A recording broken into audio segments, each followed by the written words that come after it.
département, il a lancé le premier RIP première génération, donc réseau d'initiative publique, fibre, pour fibrer les zones d'activité de la Loire en 2005. Cette délégation de service public arrive à terme en juillet 2025. On a fait le choix, le conseil départemental, de le reprendre en régie. On l'a repris en régie, pourquoi ? Parce que d'abord, ça nous permettra d'avoir une plus grande flexibilité sur ce qu'on va amener aux collectivités et aux entreprises à travers cette régie en services à haute valeur ajoutée. Donc on parle là clairement d'objets connectés et de territoires connectés et intelligents.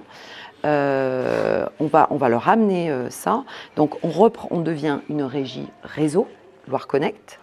Et en deuxième temps, on va avoir un catalogue de services d'usage pour les collectivités pour qu'elles puissent aller piocher en fonction de leurs priorités.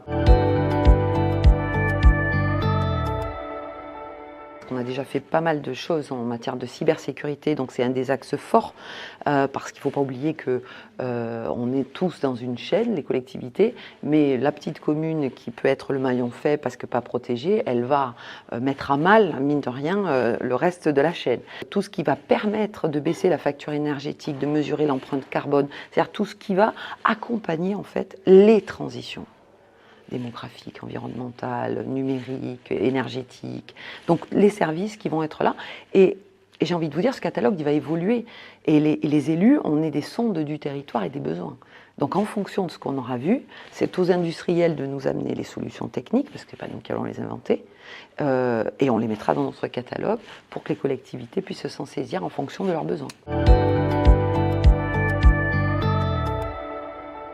Les élus, en fait, quand ils vont aller sur ces sujets-là, ils vont aller chercher un retour sur investissement financier. Donc l'énergie, par exemple, les compteurs intelligents, l'éclairage public intelligent permet de faire des économies et en même temps au service de la transition environnementale.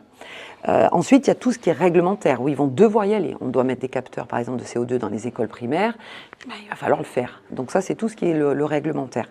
Et puis ensuite, il y a la prise de conscience qui arrive doucement de la transition environnementale et énergétique vers laquelle il faut vraiment aller pour notre planète, mais qui ne rapporte pas forcément financièrement, mais qu'il va falloir mettre en œuvre quand même. Donc, quelque part, on est le conseil départemental à travers notre politique d'aménagement numérique du territoire. On est l'incitateur pour faire rentrer les communes dans cette nouvelle ère, en fait.